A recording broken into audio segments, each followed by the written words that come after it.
So we've got another piece of card, an A4 sheet, and you can cut a piece that's 11 1/4 by 3 3/4, and that will leave you with this piece which you can put to one side and we'll use.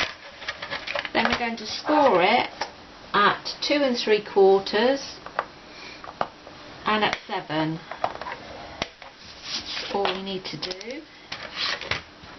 On this section where you've scored, just in the centre at the top, you can pop your circle punch and just make a small semicircle in there so you can catch hold of your tag.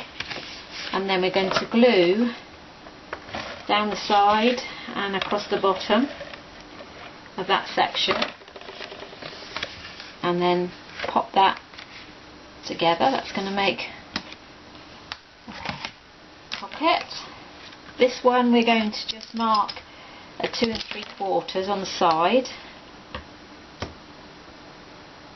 there, and then we're going to cut from that corner down.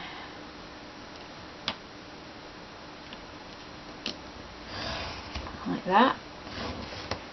That's going to make us another pocket. There you go.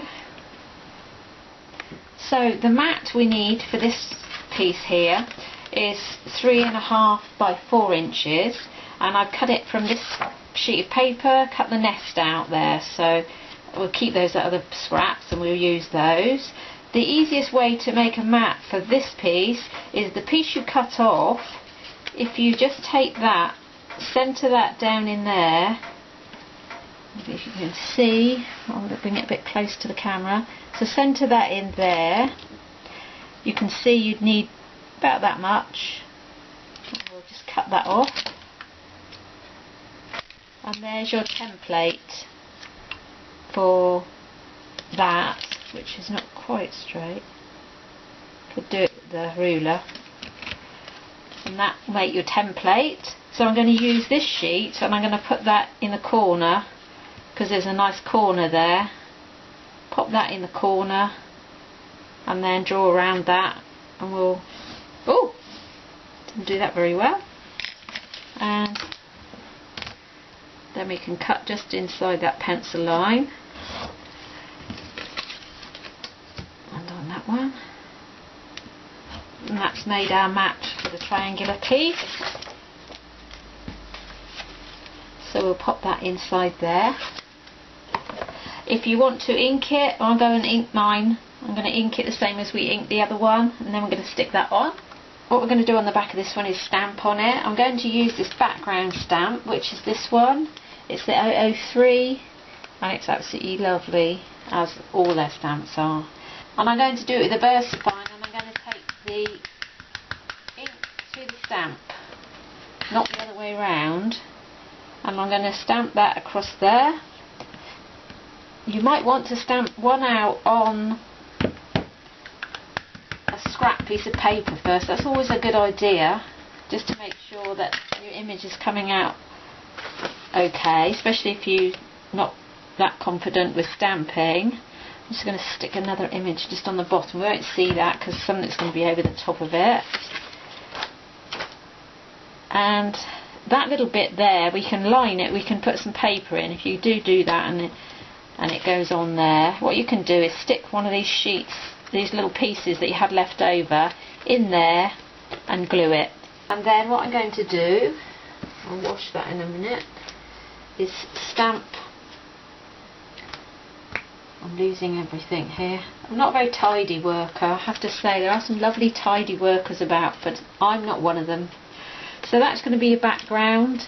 We're going to stamp this very nice image. Can't remember, I'll have to look it up and see which one this one is.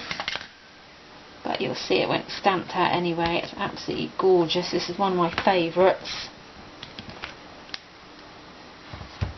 And look how pretty that is. And I'm going to cut that out, and I'm going to put some 3D squares on it, and we're going to mount it up. So another little tip as well is that I use baby wipes. I use baby wipes to clean my stamps, and then I fold them up. I just leave them on the side and then they dry when I finish with them. Doesn't matter if they've got a bit of ink in. And then I squash them all together, make sure that I've got a smooth piece on the outside so it's nice and sort of thick.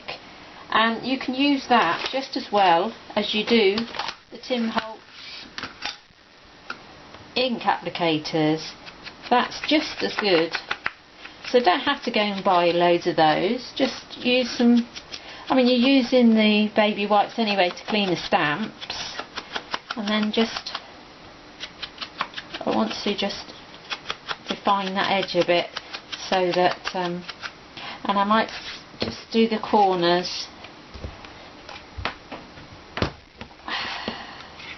do a little decorative edge, and then ink those. And then we're going to 3D that on there. So I've just popped some lace on there as well, just to finish that off. And that'll be there, and then we've got this. So when you've decorated your pocket and everything's finished, then you can stick it onto a page. You need to just stick it on that long side of there, the bottom, and that small side there. And that's how it attaches. Of course, we can put a tag in that bit there. And this piece, one of the sheets that we've cut off previously, has this postcard image on the bottom. So I'm going to just make a pencil mark there and bring it to the same place as that one comes. I'm going to cut that off there, ink round that, and attach that to there.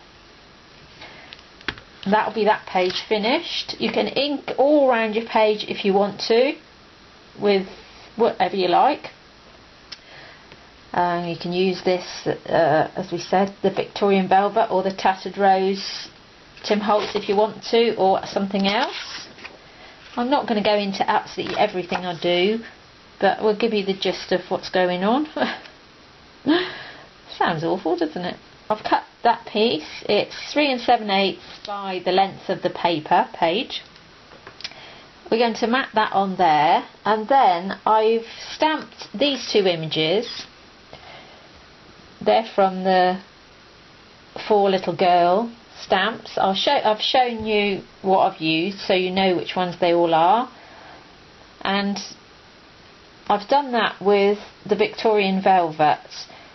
Now, you won't get a very sharp image when you use the Distress ink in these stamps, because it's really watery, it's quite liquid.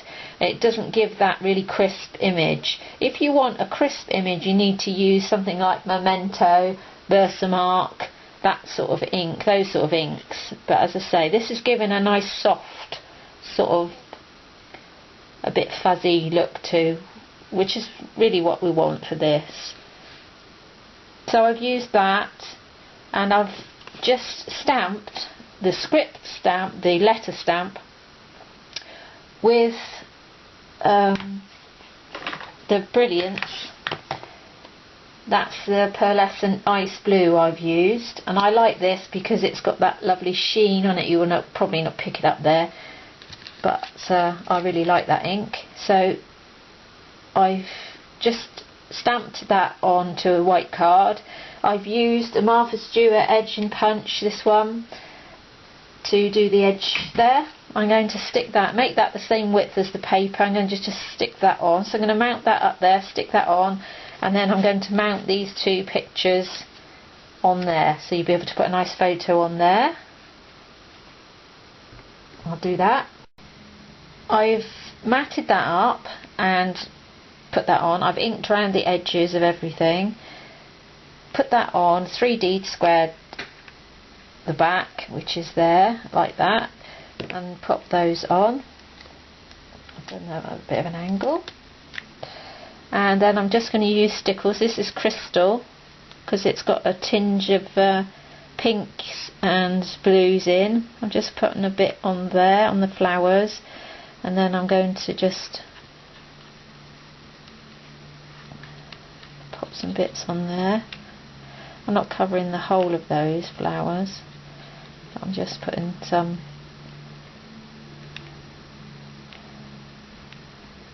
around some of the edges of the petals. And then I'm going to pop a little bow on her hair. I didn't put enough on there really. I'm trying to leave the middle because I'm going to do that first though, because I was just showing you. But I'm going to just pop a couple of little pearls on upside down, typical. Do your pearls first and then your stickles afterwards. Let me find my... somewhere I've got...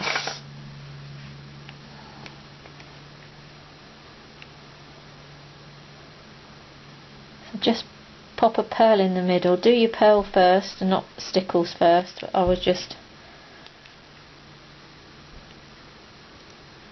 doing it a different way round. Should have done it the other way round really. And I'm going to put some in there as well. That's why I didn't put the stickles in the middle, so I needed it to stick on. It needs to be moved a bit. I find it easier to do it with than try and do it with your hands. I'm going to put that on, the little bit of stickles, as I say, brings it up a little bit, and I'm going to make a bow for her hair. Now I've shown you a few times, sorry I've got ink all over me, I've shown you a few times how I do bows. I make the loop around my thumb, I make the loop, then hold it with my thumb, then put the loop around my thumbnail. Should I come a bit closer? So hold on to that end there, make the loop, hold on to that with your thumb, then pull that loop, or the ribbon, around your thumbnail and hold it behind the other loop you've got there. Hold on to it so it's firm there, it's not going anywhere, and then make this loop around the end of your other finger and push that through. Then pull that. It's going to look like this to start off with, and then you can just adjust it.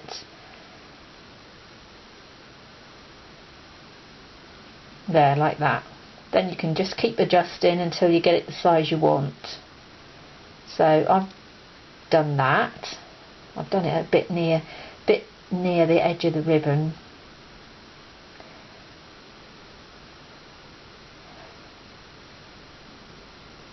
So to make the bow, I normally make the loop, hold on to it with your thumb, put the loop round your thumbnail and the loop, and hold on to it underneath. Then push this through there, catch hold of it with this hand, and pull it through.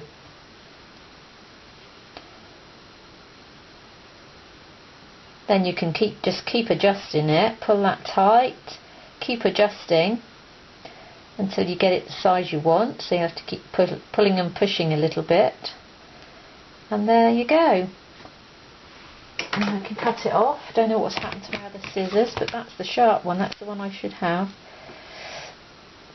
Cut the ends off nicely, and then we'll glue dot that onto her hair. Now I wasn't going to ink around the edge of my pages, but I've changed my mind and I'm going to now ink around the edge of the page. So I'm going to use the Tim Holtz Tattered Rose, and I am going to go round. I wasn't going to, but I've decided that I will. So if you want to ink your pages, do it before you start on your page. When it's just a blank page, that's the easiest time to do it. So we'll go on to our next page now.